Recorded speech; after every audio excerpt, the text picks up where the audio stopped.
here. These are the components of mind which we will be using today in the, now I will skip these slides. You will have them already in this. This is just going through this, what I have just talked about, although I like figures sometimes, but I want to go into the, here, this is enable a human to live his or her life, talking about what is the political thought. I think, where is this? Here. No. I should have components of my thinking since reality. No. Here. This should be, I should put this as in parentheses, the political thinking. Now, out of all this thinking that we know, we can comprehend, we can acquire, we can be excellent at thinking. Now I say, look, I want to focus on what is called political thinking. Okay. Look, what do I have around me? What's my reality?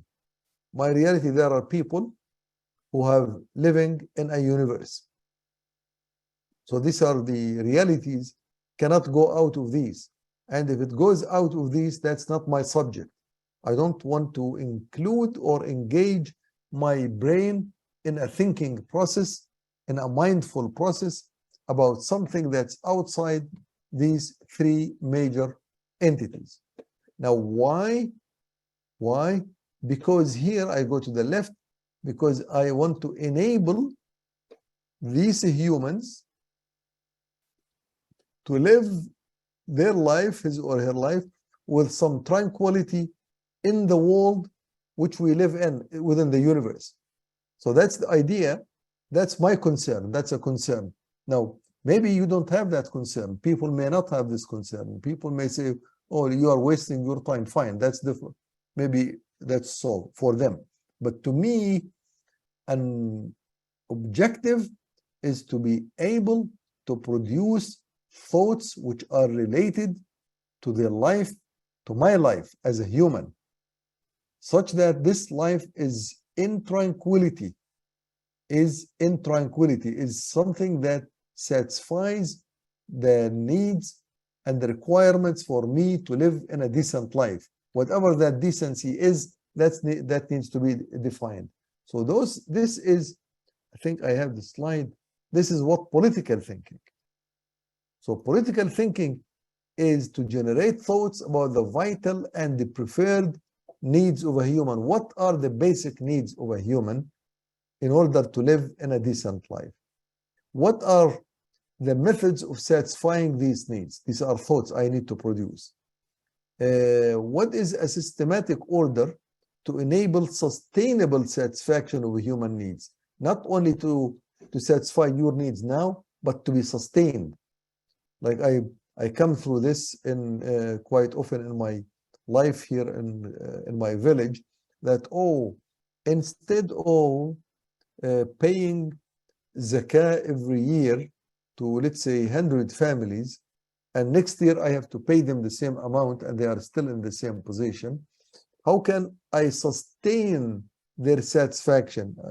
Then I will come to the conclusion, what if I reduce the number of people who benefit from my zakat to 10 rather than 100, and then these 10, I enable them with, every year I enable 10 persons or families to be able to be productive entities so they can satisfy their needs.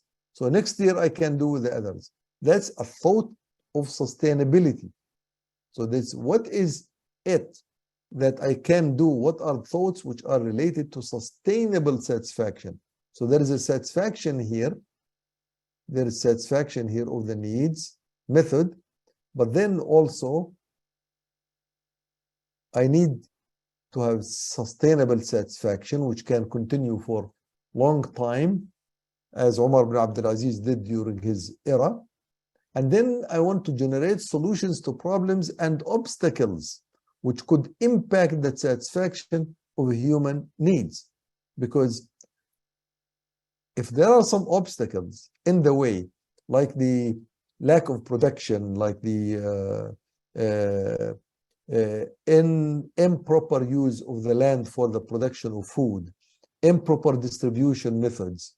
There is lots of corruption that does not allow the food and the needs and the major supplies to reach the people. If that's the case, how do I deal with them?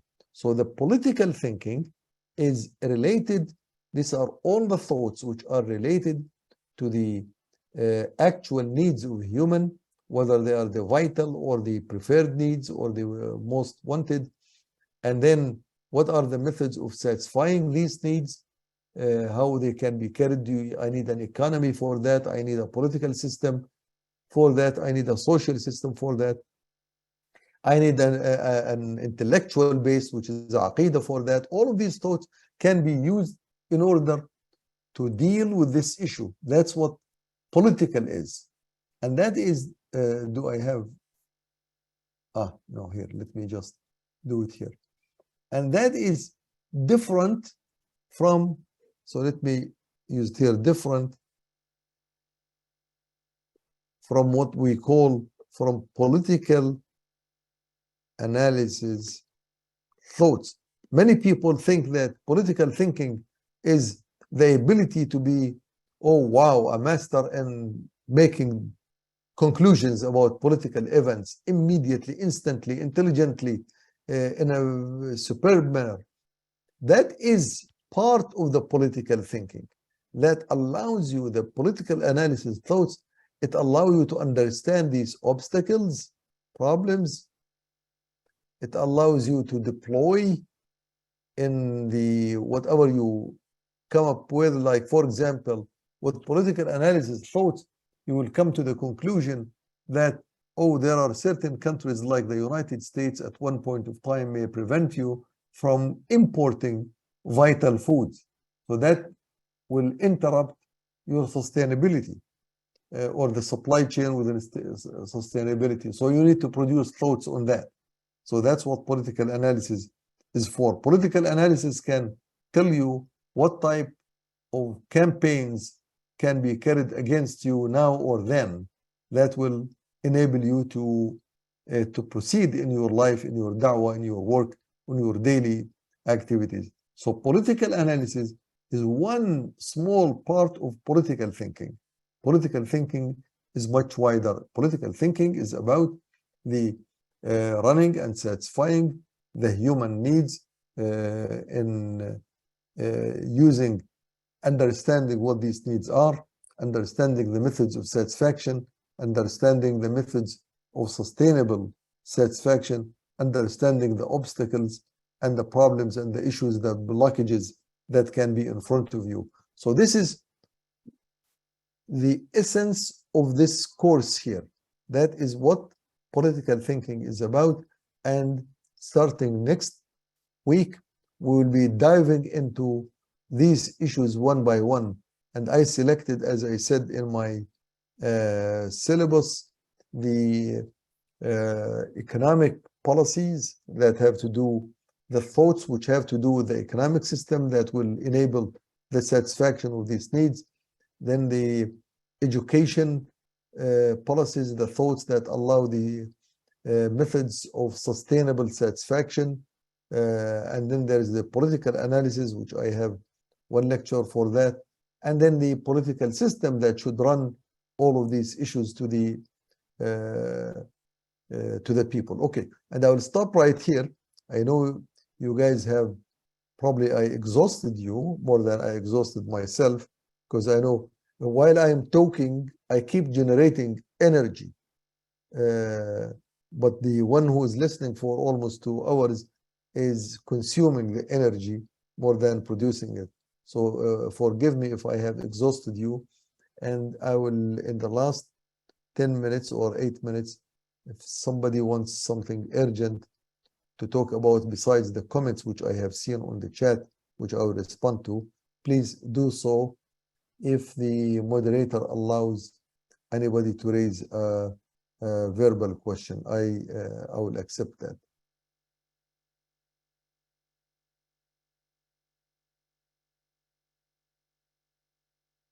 If anybody wants to talk, Zain, can anybody pose a question if they want to, Yeah, or make inshallah. a comment or Yeah, they a should be able to request? unmute themselves if need be. Okay, so, inshallah, this is your time. Feel free to use your microphone, or if your microphone is not working, then you can just type in the chat. We have a question here from Humaira, Sister Humaira. Could you clarify the difference between data and information again? Actually, I could not hear you, Zain. Maybe I have an issue with my speaker. Let me hear it from here. I have another place.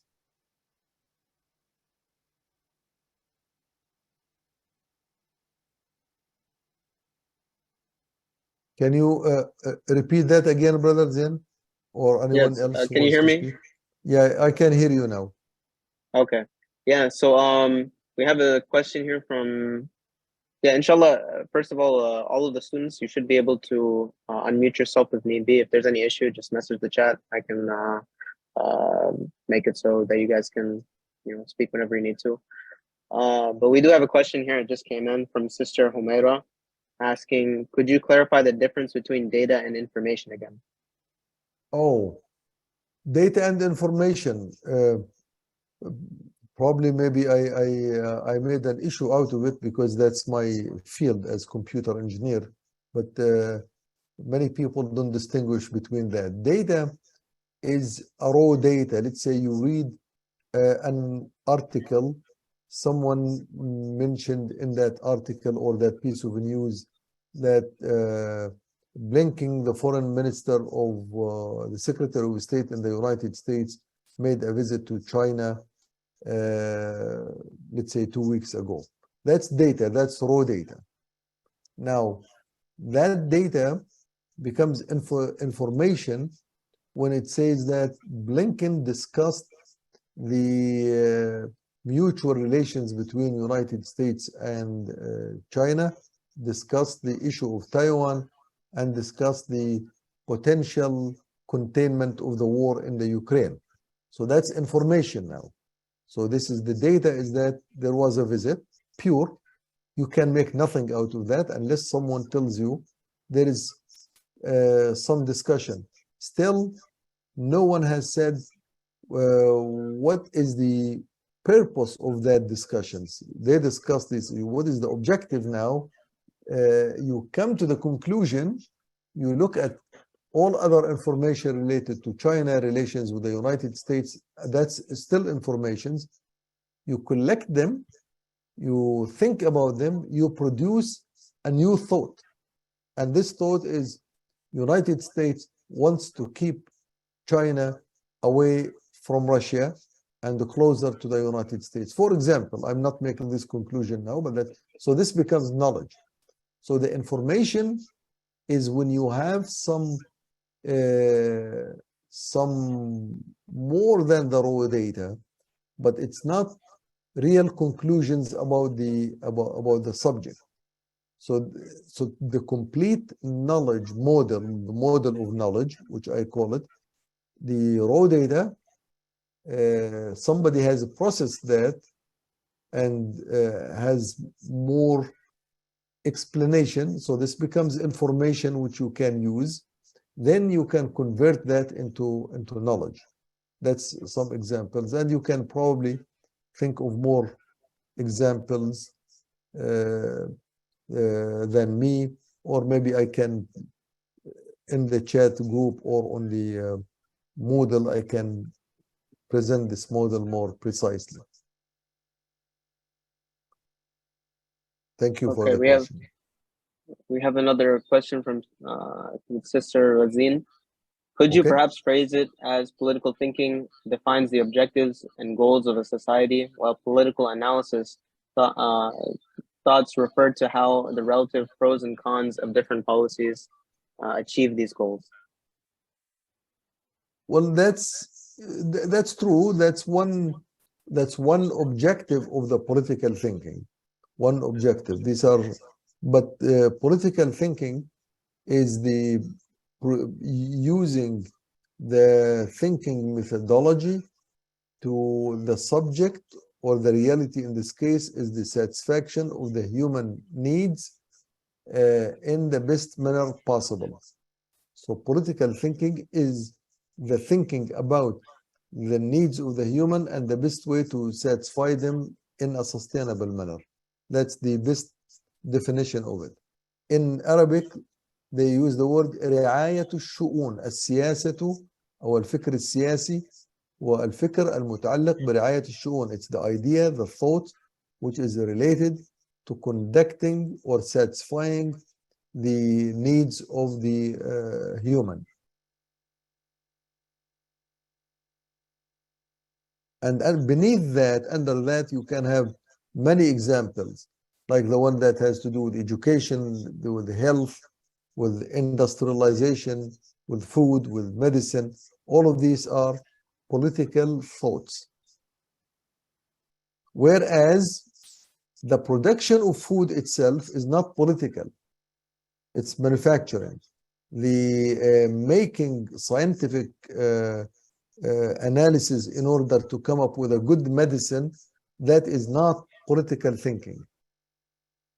It's a big thinking, it's, a huge amount of thinking and investment in thoughts, process, and science and technology, but that is not the political thinking. Political thinking is the use of the produced medicine or food in order to satisfy the people, their needs. And I will give you the example, which is an un-Islamic thoughts, political thoughts, which are, for example, United States of America, it allows thousands of tons of food to be disposed or thrown every year in order to sustain high prices of the food, of their food, their production. That is a political thinking. It's a political thinking which is against the needs of the human, the real needs of the human. Okay?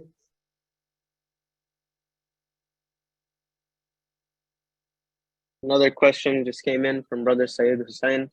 Can we use the words mind and intellect interchangeably, or do they have a different meaning in the scope of our discussion? Mind and what interchangeably? Mind and intellect. Mind and intellect. Yes, intellect, mind, thinking, thought process, they can be interchangeably. They all imply the same thing, which is a process. Yes. One more from Mr. Ifat. So when the evolutionary theory suggests man learned to live on this earth through trial, error, and experiment is rationally incorrect, as man requires the previous knowledge of the reality in order to manage the reality and learn to live on this earth. Would that be a correct rational position? As Muslims, we know that the first knowledge was taught by the Creator. I think she said it probably better than I could have said it. This is correct.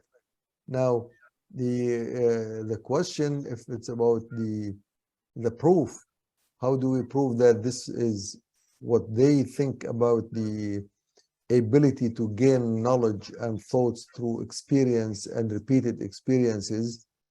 That will take more time than a couple of minutes, but usually we always look at the current reality, not the previous. Current reality today, how people produce thoughts.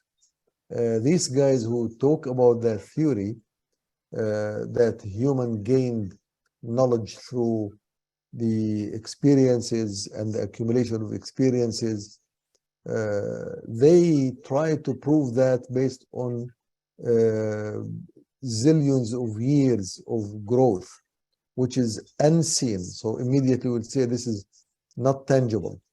The tangible thing is the very simple thoughts, produced thinking.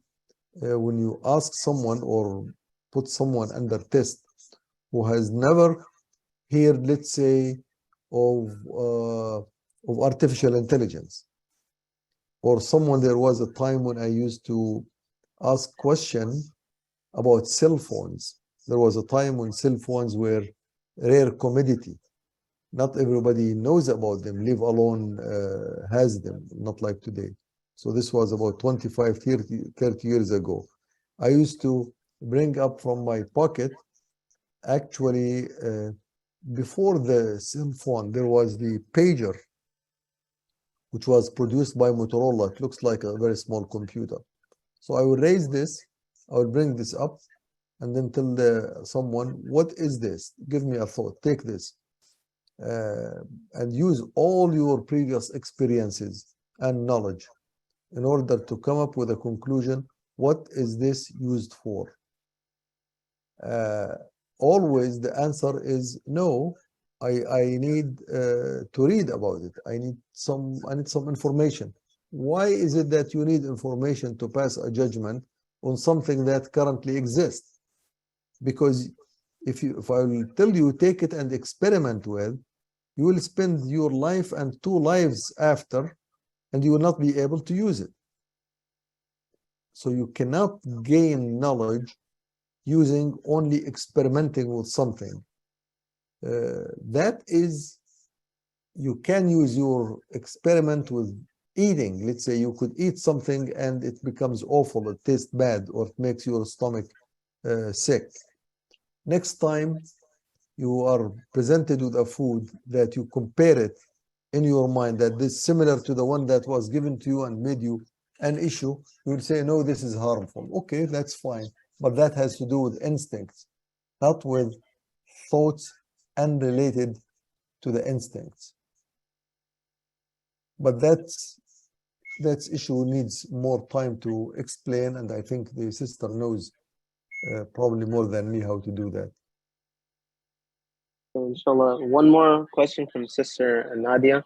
Action, good or bad, is the outcome of how one thinks. According to Imam Ibn al-Jawzi, wasn't he right? Oh, he is right. He is right in the thought he produced, but that's not how thinking is produced. Yeah, he's right that to take an action, right or wrong, that's the eventual product of thought, is to find out what action you need to take in order to make it right, correct, or to avoid it if it's wrong.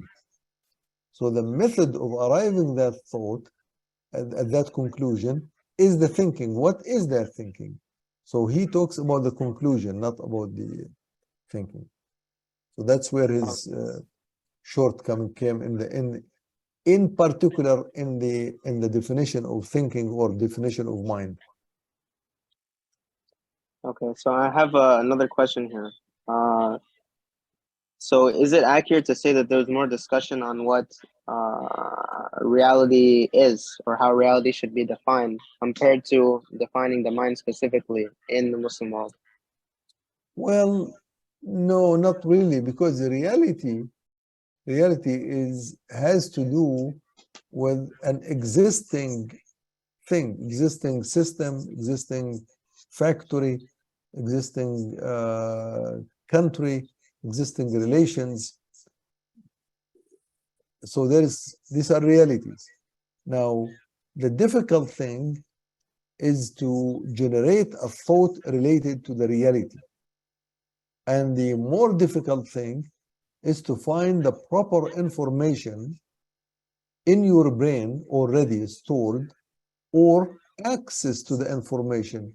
Like today, we have access to information through Google, through GPT, that allows us to access information related to the reality, but you have to make the final conclusion, which is the final thought. So you have to, and your brain must make this correlation between the reality, which is you can sense. Sense means you can read about, you can hear it, you can see it, you can touch it, you can taste it, depending on what our reality is. So the reality is not issue. And if you spend too much time, most of your life, to understand or at least perceive, let me call it, not understand, to perceive the reality, that's a problem. The reality should be perceived immediately. You should be able to filter the reality from all the noise that comes with it, especially these days in political issues. They will present you an issue. For example, in Palestine recently, the attack on Jenin. Okay, that's a good example. The reality is the occupation of the Jewish entity to a Muslim land and trying to evict people from their land. Now, this is the reality. When you start thinking about it, the information that comes from Al Jazeera or from CNN, from others, immediately divert this reality to a noise. And that noise is an act that took place in Tel Aviv, where one Palestinian was able to, not in Tel Aviv, I'm sorry, in one of the colonies. There was a stabbing or shooting of one soldier there. Now that's a noise, because this will allow you start thinking not about the reality that you are concerned about. You start thinking about the ability of one man show to be able to cause some harm to the enemy. But that's not the reality you should be thinking about. So the reality, yes, there is a thinking process to clean the reality from the noise around it, so you can focus on what issue needs to be thought about and how to produce the thought on that issue. Jazakallah khairan. I also have one more question. So with the books that you listed in the beginning, I know some of them are available in English. Like obviously the Logic by Wilfred Hodges, but there was one other book on there. It did not. I think there are two books. There are two books which Okay. I could not find their translations, but recently somebody told me there is a translation of these two books.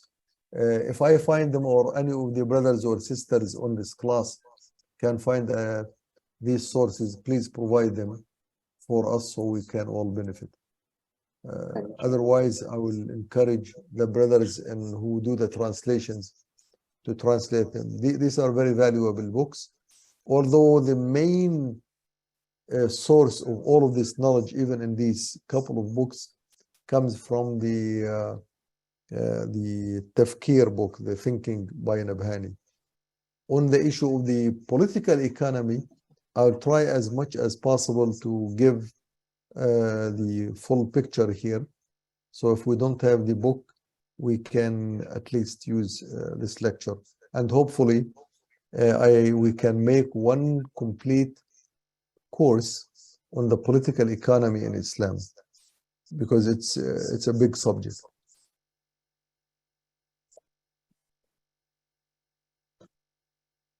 Anything else, brother?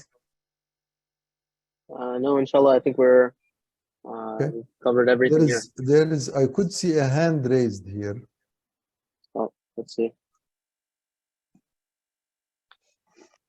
If you could raise your hand again, I don't know if you put it down, or you just unmute and then you can speak.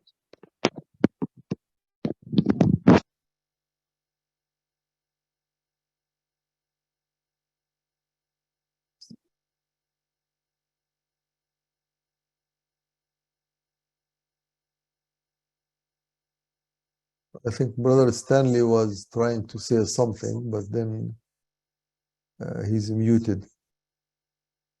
Oh no, I'm here. Ah, I'm just okay. listening. I was listening to you. All right. I thought you were saying something.